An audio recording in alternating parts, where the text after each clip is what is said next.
In the wake of the pandemic's devastating blows, individuals and communities have borne the weight of businesses lost and lives shattered. Yet in the face of adversity, providing them the chance to rise again can help these people regain their footing and embark on a path of revival. I'm Pinky Webb, and this is Business Matters, where doing good is good business.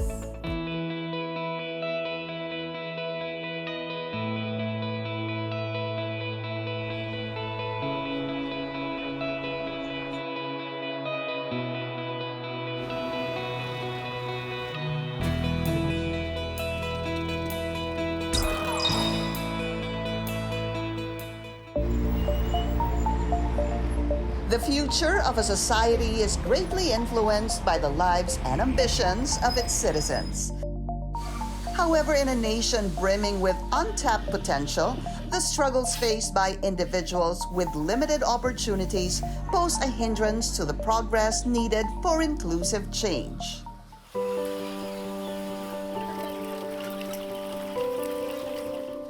Paete, a 33-year-old entrepreneur deeply rooted in the agricultural industry of Pangasinan, knows this all too well. Ang business po namin na mag-asawa is quail production, quail egg production, the same time yung organic fertilizer. Pinakamahirap po siguro po sa marketing. Kasi every barangay, every city, may checkpoint. Tapos minsan sumasabay pa po yung bird flu. So yung mga iba pong bayan, ayaw nilang papasukin ng mga itlog. Minsan po, wala pa kami nakukontak na tao pero dinadala namin doon para lang itanong kung gusto nilang kumuha. Tapos yung presyo, hindi na kami nasusunod, sila na. The couple is no stranger to setbacks. Their previous business in pig farming suffered a devastating blow during the African swine flu outbreak, leading to the loss of all their savings. Kung bibilangin talaga po siguro, nasa 400 to 500,000 pesos. Even yung asawa ko na, hindi ko siya makausap kasi sobrang depressed niya. Pray to God na magkaroon kami ulit ng negosyo. Despite the looming uncertainty, Arlene and her husband mustered the strength to persevere and give it another shot. Wala pa kami stable that time na trabaho talaga. Ang hirap. Kasi hindi naman po lang 10,000, 30,000 yung nalabas mo doon.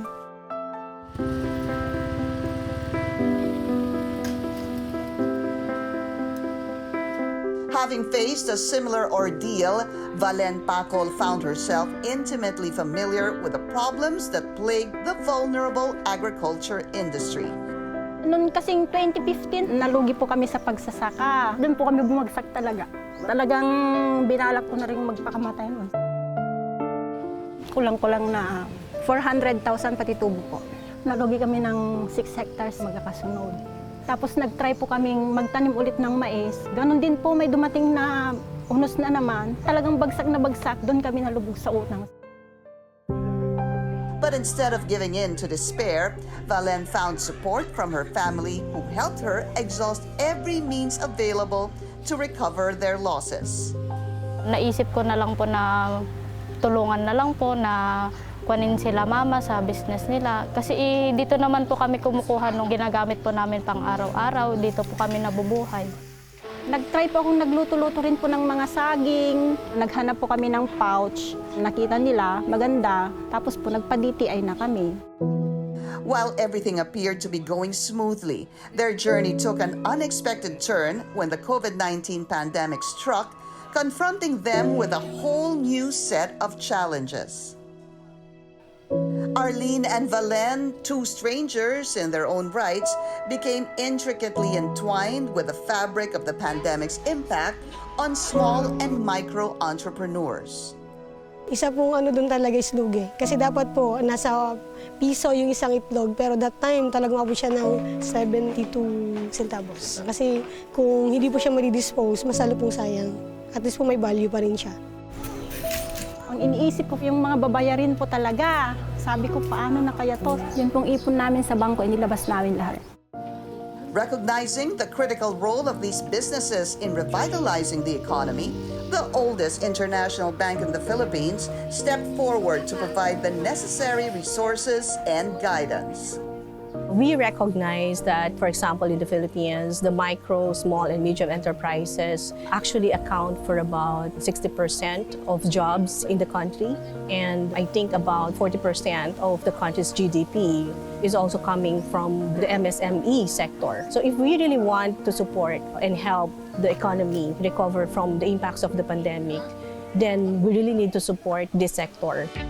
This purposeful goal extended further as they formed alliance with one of the biggest microfinance institutions known for its expertise in empowering small and micro entrepreneurs. We are so grateful that Standard Chartered Bank entrusted us to give us financial funding for our projects. This is our second project with them. The first one is digitalization. And this time po, it's very relevant na tumutulong hindi lang ho sa banking industry but now to our marginalized communities.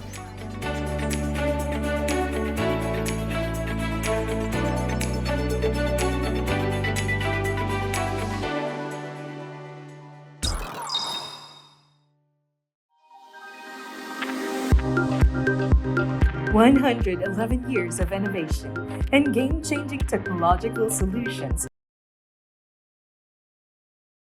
for all."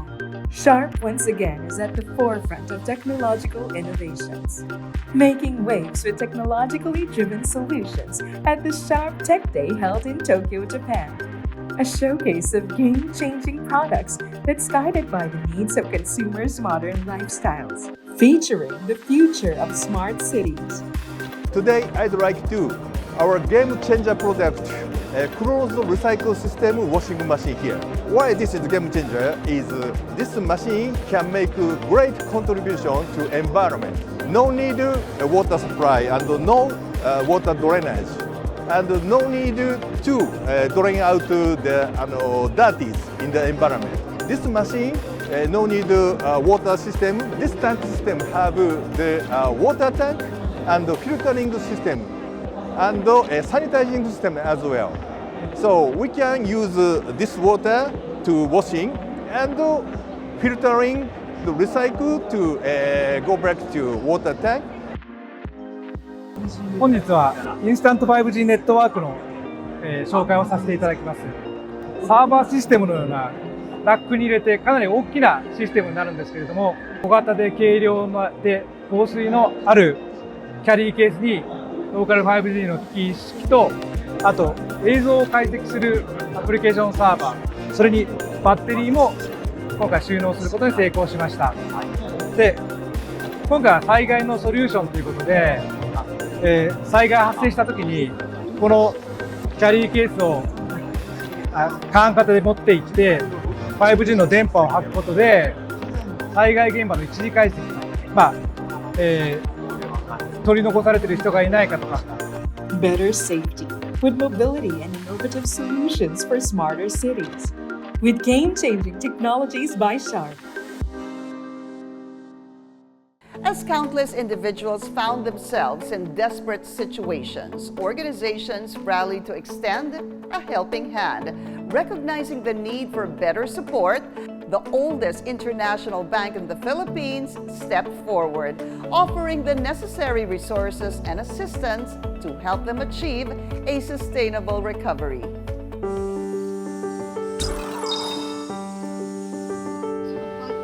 Long before the onset of the pandemic, a program has emerged with a mission to uplift marginalized groups and associations across the globe. The Futuremakers initiative has not only brought hope, but has also enabled its beneficiaries to overcome challenges and thrive in their respective fields. Futuremakers by Standard Chartered Bank is the global initiative of the bank, which tackles inequality by addressing true financial literacy and economic inclusion. And we do this through skills, capacity building, skills training to help them get more chances to be employed, or through financing or work capital, giving them access to funding so they can start their small and micro businesses. For some, the program is merely a form of assistance or support.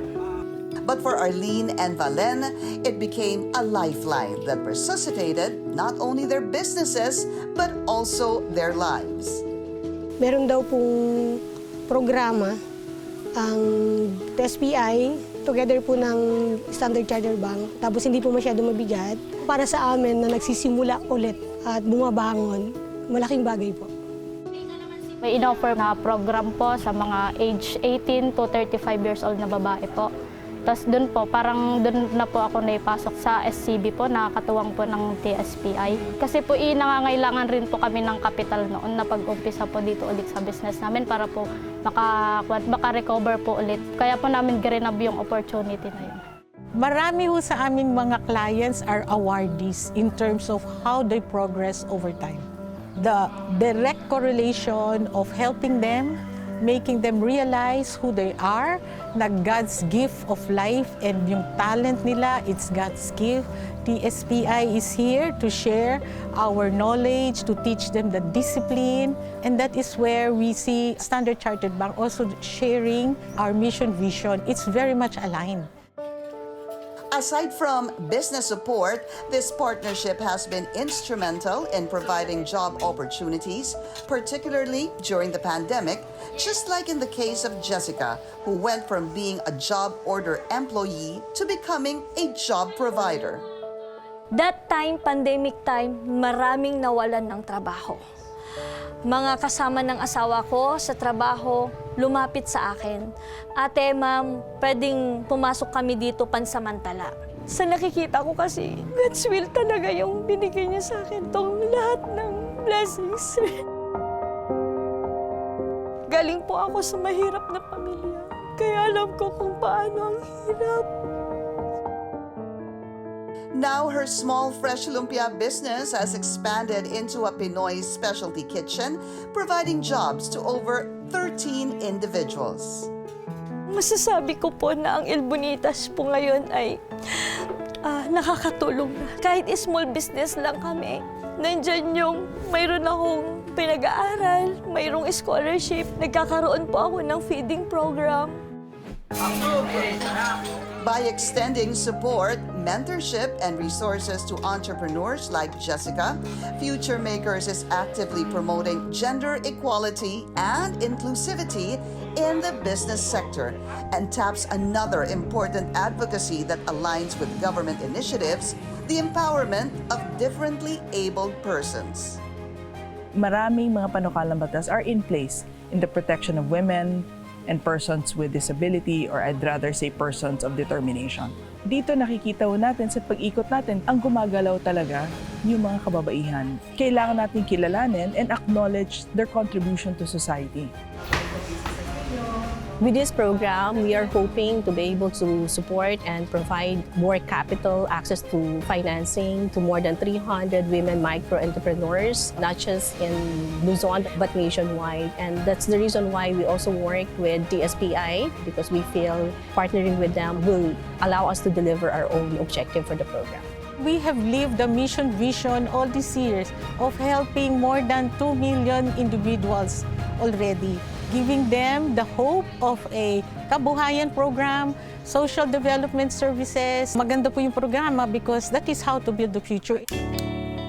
Nakakapag-supply na po kami sa mga pasalubong centers, sa mga school, tapos sa mga dati pong resellers ni Mama, tapos mga customers po na taga iba't ibang lugar.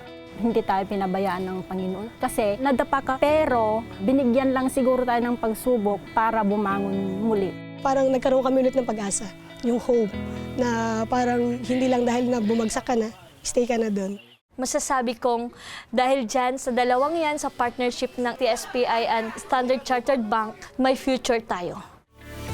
Championing equality and inclusiveness is key to shaping a nation that leaves no one behind.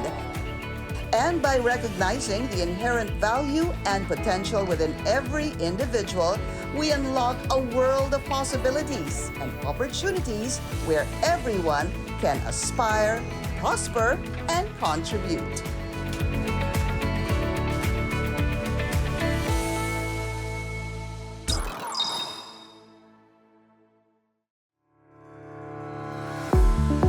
111 years of innovation and game-changing technological solutions that make life and work easier and safer for all.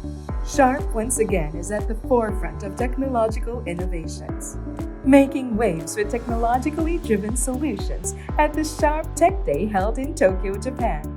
A showcase of game-changing products that's guided by the needs of consumers' modern lifestyles, featuring the future of smart industry.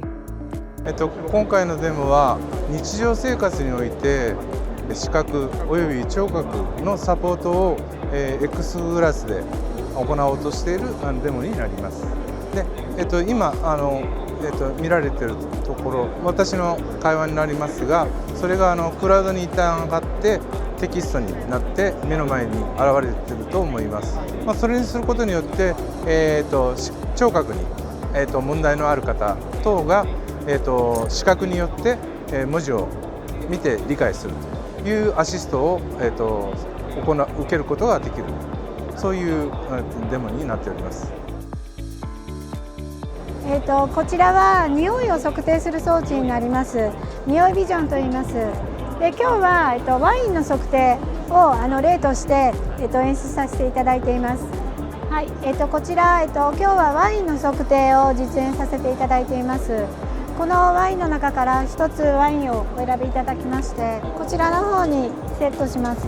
こちらの匂いセンサー、匂いビジョンでこのワインの匂いをこれから測定します。で測定した結果をこちらの方にイメージとして表現します。でこのイメージを AI に判定させて、このワインが何の銘柄かというのを Better efficiency, powered by AI and sensing technology. Only with game-changing technologies by Sharp. Modernization has nearly pushed the centuries-old craft of woodcarving in Paete to the edge. Yet a simple visit to the Philippines' woodcarving capital has kindled the interest of a wine tycoon in this art, breathing new life into an industry that has supported generations of Paeteños.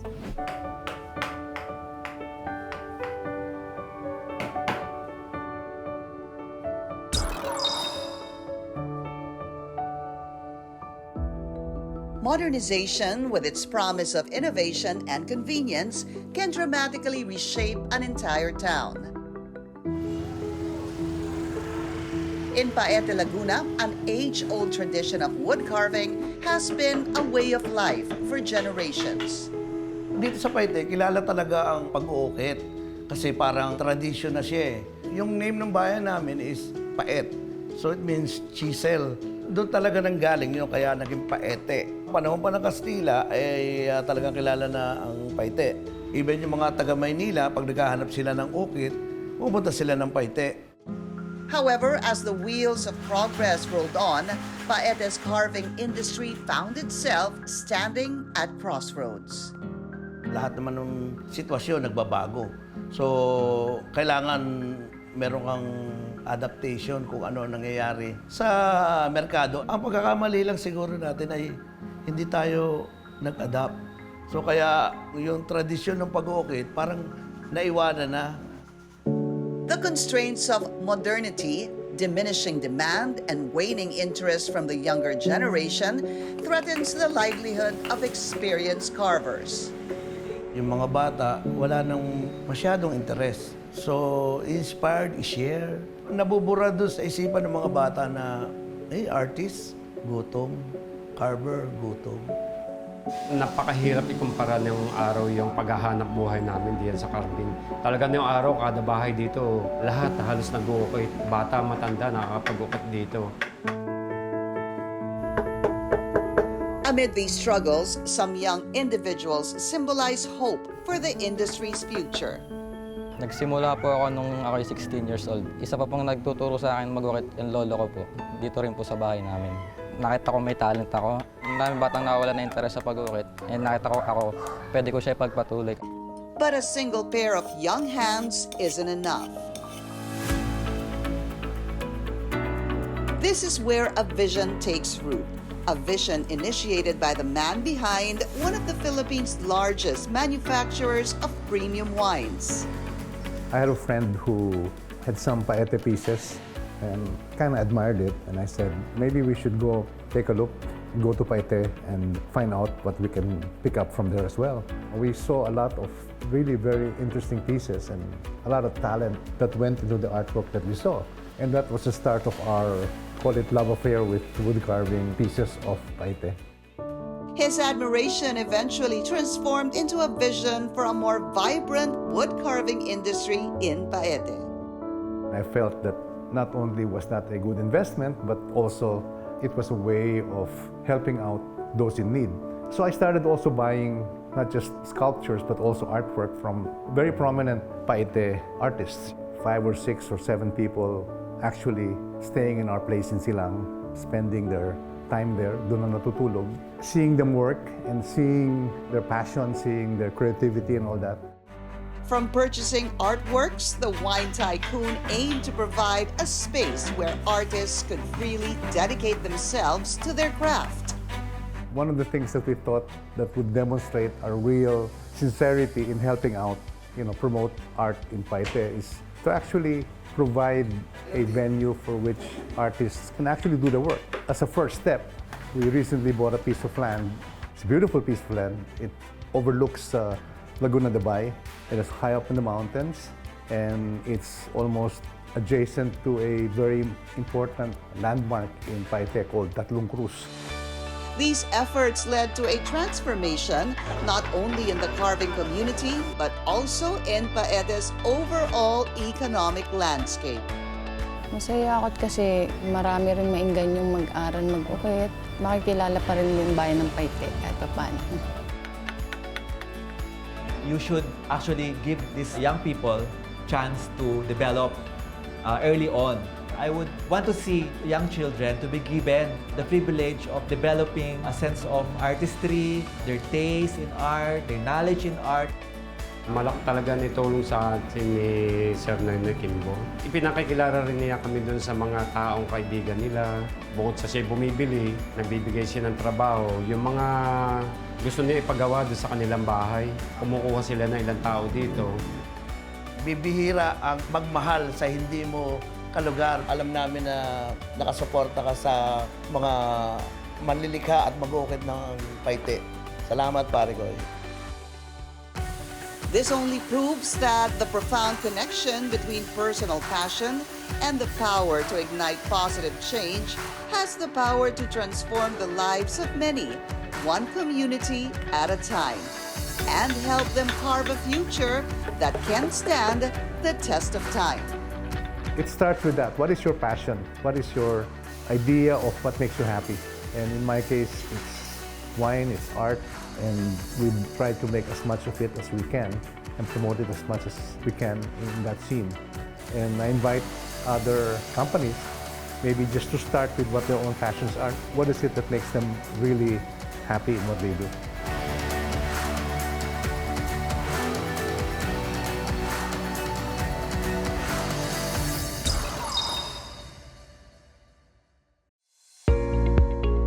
"111 years of innovation and game-changing technological solutions that make life and work easier and safer for all.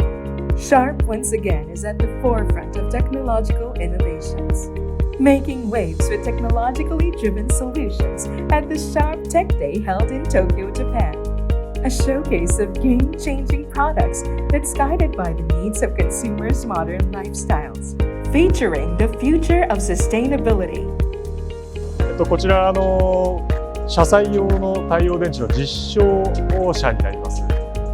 実際の車体の上にですね、化合物を材料とした太陽電池のセルを搭載をしていまして、見ていただいて分かりますように、この屋根からこの後ろにかけてトータルで全体で850ワットの発電性能を持った太陽電池です。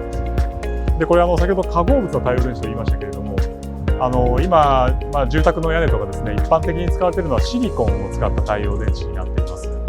それに比べまして化合物を使うことで、非常に高効率な出力を得られると、高出力を得られるというものになります。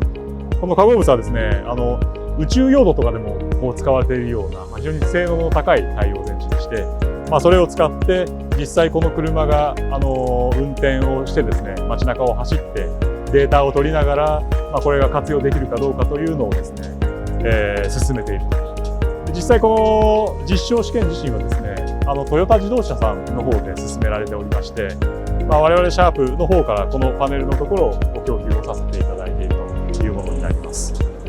Pioneering green energy with the future of the planet in mind. Only with game-changing technologies by Sharp.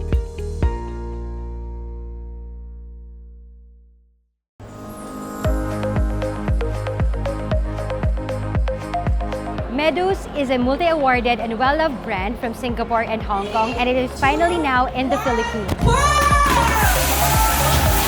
Meadows has been providing products to customers with outstanding quality and value. It offers delightful range of items from snacks, beverages, pasta, sauces, and wines, as well as pantry essentials such as paper products and cleaning items. We are very excited to share that the multi-awarded and well-loved brand from Singapore and Hong Kong, Meadows, is now in the Philippines. Visit the marketplace, Shopwise, Robinsons Supermarket, and Robinsons Easy Mart today and experience Meadows.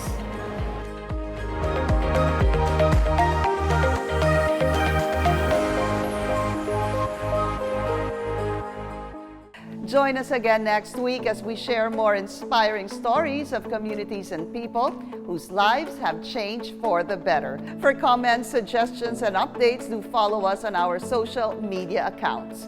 I'm Pinky Webb, and this is Business Matters, where doing good is good business.